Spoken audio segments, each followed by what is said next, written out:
വാവുബലി ഭക്തിയും കർമ്മവും ചേർന്ന ഒരു പുണ്യചടങ്ങ്. മനുഷ്യജീവിതത്തിലെ ഏറ്റവും മഹത്തായ കർമ്മങ്ങളിൽ ഒന്നാണ് പിതൃകർമ്മം. അതിൻ്റെ പുണ്യഫലത്തിനായി വർഷങ്ങളായി നമ്മൾ അനുസ്മരിക്കുന്ന ഒരു പ്രത്യേക ദിനമാണ് വാവുബലി. ഇതിൻ്റെ പ്രാധാന്യം എന്താണ്? ആ ദിനത്തിൽ നമുക്ക് എന്താണ് പിതൃക്കൾക്കായി ചെയ്യുവാൻ സാധിക്കുന്നത്? കൂടുതൽ അറിയാം. എല്ലാവർക്കും നമസ്കാരം. ഗോകുലമാലയിലേക്ക് സ്വാഗതം. എല്ലാവരും സബ്സ്ക്രൈബ് ചെയ്യണം, ലൈക്ക് ചെയ്യണം, ഷെയർ ചെയ്യണം. കൂടുതൽ അറിയുവാൻ ശ്രമിക്കുകയും വേണം. നമ്മുടെ പൂർവികരോടുള്ള ആത്മാർത്ഥമായ സ്നേഹവും കൃതജ്ഞതയും പ്രകടിപ്പിക്കാൻ ആചാരപരമായി അനുഷ്ഠിക്കുന്ന ഈ ബലി നമ്മുടെ പാരമ്പര്യ വിശ്വാസങ്ങളുടെയും ഐതിഹ്യങ്ങളുടെയും ആത്മാവ് തന്നെയാണ്. വാവ് എന്നത് അമാവാസ്യ എന്ന അർത്ഥവും ബലി എന്നത് അർപ്പണമെന്നതും ആകുന്നു. വാവുബലി എന്ന് പറയുന്നത് പിതൃദേവതകൾക്ക് ജലതർപ്പണത്തോടുകൂടി നടത്തുന്ന ശുദ്ധമായ ആത്മാർപ്പണമാണ്. മഹാഭാരത കഥയിലെ കർണൻ്റെ കഥ മുതൽ കേരളത്തിൻ്റെ തനതായ വിശ്വാസങ്ങളിൽ വരെ വാവുബലി നമ്മളെ ആന്തരികമായും ആത്മീയമായും ബന്ധിപ്പിക്കുന്നുണ്ട്. കർണനും വാവുബലിയും ഐതിഹ്യപരമായ ബന്ധമെന്താണ്? മഹാഭാരതത്തിലെ വീരനായ കർണൻ തൻ്റെ ജീവിതകാലത്തിൽ ഒരിക്കലും പിതാക്കൾക്കായി ജലതർപ്പണം അർപ്പിച്ചിരുന്നില്ല. കാരണം അദ്ദേഹത്തിന് തൻ്റെ പൂർവികന്മാരെ അറിയില്ലായിരുന്നു. തൻ്റെ ജനകത്വം അറിവില്ലായ്മയായിരുന്നു. ദാനസമൂഹത്തിൽ അഗ്രഗണ്യനായ കർണൻ ജീവകാലത്തിൽ എല്ലാ ദാനങ്ങളും നൽകി. എന്നാൽ പിതൃകർമ്മം അവനിൽ നിന്ന് നഷ്ടപ്പെട്ടിരുന്നു. കർണൻ മരിച്ച ശേഷം അതുല്യ വീരപുണ്യത്തോടെ സ്വർഗത്തിൽ എത്തിച്ചേരുന്നു. അപ്പോൾ അദ്ദേഹത്തിന് ഭക്ഷണമായി ലഭിച്ചത് സ്വർണം, വെള്ളി, രത്നങ്ങൾ എന്നിവ മാത്രമാണ്. ഇത് കണ്ട് അതിശയിച്ച കർണൻ ദേവന്മാരോട് ചോദിച്ചു, എനിക്ക് ആഹാരം ലഭിക്കാത്തത് എന്തുകൊണ്ടാണ്? അപ്പോഴാണ് ദേവന്മാർ പറഞ്ഞത്, നീ ജീവിതത്തിൽ ദാനം ചെയ്തു, എന്നാൽ പിതൃക്കൾക്കായി പിണ്ഡം അർപ്പിച്ചില്ല. അതുകൊണ്ട് മാത്രമാണ് ഈ അവസ്ഥ.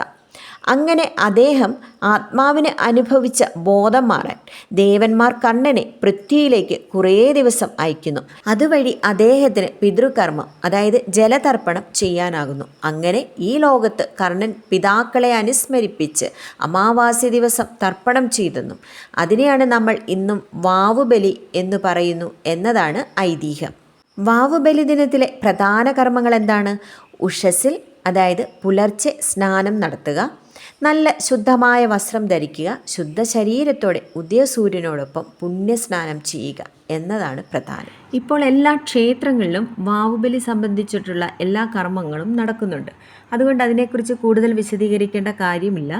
പദ്ധതിപരമായാണ് നാം ഇത് ചെയ്യേണ്ടത്. അതായത് നേരത്തെ ആഹാരം കഴിച്ച് വ്രതം പാലിക്കുക, കുളിച്ച് ശുദ്ധവസ്ത്രം ധരിക്കുക, ആചാര്യന്മാർ പറയുന്നതിനനുസരിച്ച് ശ്രാദ്ധദാനം, പിതൃതർപ്പണം, പിണ്ഡസമർപ്പണം എന്നിവ വേദപാരായണത്തോടൊപ്പം ചെയ്യാവുന്നതാണ്. ഇതിനൊപ്പം പ്രാർത്ഥനകൾ അവർ പറഞ്ഞു തരും. അത് ശ്രദ്ധാപൂർവവും ഭക്തിപൂർവവും സമർപ്പണ ഭാവത്തോടെയും ചെയ്യുവാൻ ശ്രമിക്കേണ്ടതാണ്. പ്രഭാത സമയമാണ് ഉചിതം. പിതൃക്കളുടെ പേരുകളോർത്ത് ആദരവോടെ തർപ്പണം നൽകുക. ആ ദിവസം മാംസം, മദ്യം, ഹിംസാദികൾ പരമാവധി ഒഴിവാക്കണം. ദാനധർമ്മം ചെയ്താൽ പുണ്യം വർദ്ധിക്കും. ചിലർ ഉപവാസം പോലും പാലിക്കാറുണ്ട്. വാവുബലി അധികമായി അറിയേണ്ടത് എന്തെന്നാൽ പിതൃബലിയുടെ മഹത്വം എന്താണ് എന്നതാണ്. ഹിന്ദുധർമ്മത്തിൽ ത്രിദേവതകൾക്ക് ശേഷം ഏറ്റവും പ്രധാനപ്പെട്ടത് പിതൃക്കൾ ആണെന്നാണ് കരുതുന്നത്. പിതൃക്കൾക്കായി ആഹാരം, വെള്ളം, തർപ്പണം തുടങ്ങിയവ ചെയ്യാതെ മരിച്ച ശേഷം ആത്മാവിന് തൃപ്തിയും ശാന്തിയും ലഭിക്കില്ല എന്നതാണ് സന്ദേശം. കർണൻ്റെ കഥയിൽ നിന്ന് നാം അതാണ് മനസ്സിലാക്കുന്നത്. അതുകൊണ്ടാണ് തർപ്പണം നൽകുന്നത്. അതിൽ 3 തലമുറ, അതായത് മാതാപിതാവ്, പിതാമഹൻ, പ്രപിതാമഹൻ എന്നീ പിതൃക്കളാണ് അടങ്ങിയിരിക്കുന്നത്. ഗരുഡ പുരാണം അനുസരിച്ച് പിണ്ഡമില്ലാതെ പിതൃക്കൾ തൃപ്തരാകുന്നില്ല എന്നാണ് പറയുന്നത്. വാവുബലി ഒരു അനുസ്മരണം മാത്രമല്ല, നാം ആരാണ്, എവിടെ നിന്നാണ് വന്നത്, അവർക്കുള്ള കടപ്പാടെന്താണ് എന്നതിൻ്റെ ഓർമ്മപ്പെടുത്തലാണിത്. പിതൃഋണം എന്നത് 3 വസ്തുതകളിൽ ഒന്നാണ്. ദൈവഋണം, പിതൃഋണം, ഋഷി ഋണം. ദൈവഋണം ദേവന്മാരോടുള്ള കടപ്പാടാണ്. പിതൃഋണമാകട്ടെ മാതാപിതാക്കളോടും പൂർവികന്മാരോടുമുള്ള കടപ്പാട്. ഋണമെന്നാൽ കടപ്പാട് എന്നൊക്കെയാണ് അർത്ഥം.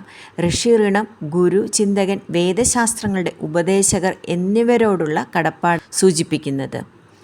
അതുകൊണ്ട് ഈ 3 ഋണങ്ങളിൽ ഒന്ന് പിതൃഋണമായതിനാൽ പിതൃഋണത്തിന് എന്തുമാത്രം പ്രാധാന്യമുണ്ടെന്ന് നമുക്ക് മനസ്സിലാക്കാവുന്നതേ ഉള്ളൂ. നമ്മുടെ ജനനം, വളർച്ച, സംസ്കാരം, വിദ്യാഭ്യാസം, ജീവിതത്തിലെ വഴികാട്ടൽ എന്നിവയിൽ പങ്കുവഹിച്ച മാതാപിതാക്കളോടുള്ള കടപ്പാടാണ് പിതൃഋണം. മാത്രമല്ല വംശപരമ്പരയായ പൂർവികരോടുള്ള നന്ദിയും കടപ്പാടും ഇതിലുണ്ടായിരിക്കണം. ഈ ഋണം നമുക്ക് തിരിച്ചടയ്ക്കാം എങ്ങനെയാണെന്നല്ലേ? 3 പ്രധാന മാർഗങ്ങൾ. ഗാർഹസ്ഥ്യധർമ്മം പാലിക്കുക, പിതൃബലിതർപ്പണം നടത്തുക, പിതൃക്കളുടെ ആദർശങ്ങൾ പാലിക്കുക. ഇന്ന് നമ്മൾ സ്വതന്ത്രരായി ജീവിക്കുന്നു എന്നത് പൂർവികരുടെ ത്യാഗവും കരുതലുമാണ്. അതിനാൽ പിതൃഋണം തിരിച്ചടയ്ക്കുന്നത് ഒരു ധാർമ്മിക ഉത്തരവാദിത്തം മാത്രമല്ല, അത് ആത്മീയമായ ഒരു സ്നേഹവും ബാധ്യതയുമാണ്. വംശത്തിന് മുന്നിൽ നമ്മളുണ്ട്, നമ്മളുടെ മുന്നിൽ നമ്മുടെ വംശം ഉണ്ടാകാൻ പോകുന്നു. ഇതാണ് പിതൃഋണത്തിൻ്റെ സത്യം. ഒരു ബലിയും ഒരു തുള്ളി ജലവും പിതൃക്കന്മാർക്ക് ശാന്തിയും തൃപ്തിയുമാണ് നൽകുന്നത്. ഗരുഡപുരാണത്തിൽ പറയുന്നതനുസരിച്ച് പിതൃക്കന്മാർക്കായി തർപ്പണം നൽകാത്തവൻ്റെ ജന്മം വ്യർത്ഥമാണ് എന്നാണ്. അതുകൊണ്ട് നമ്മുടെ ജീവിതം നാം വ്യർത്ഥമാക്കി കളയേണ്ടതില്ല. നമ്മുടെ ഭാവി തലമുറയുടെ ജീവിതവും വ്യർത്ഥമാക്കേണ്ടതില്ല. നമുക്ക് ജീവിക്കാനായി ജീവൻ ത്യാഗം ചെയ്തവരെ സ്മരിക്കാനുള്ള ഈ പുണ്യദിനം വാവുബലി ഭാരതീയ ആത്മീയതയിലെ ഏറ്റവും ഹൃദയസ്പർശിയായ അനുഷ്ഠാനങ്ങളിൽ ഒന്നാണ്. ഭക്തിയും ശുദ്ധതയും ചേർന്ന ഒരു ബാല്യസമർപ്പണം നമ്മുടെ ജീവിതത്തെ അനുഗ്രഹീതമാകട്ടെ എന്ന് ആശംസിക്കുന്നു.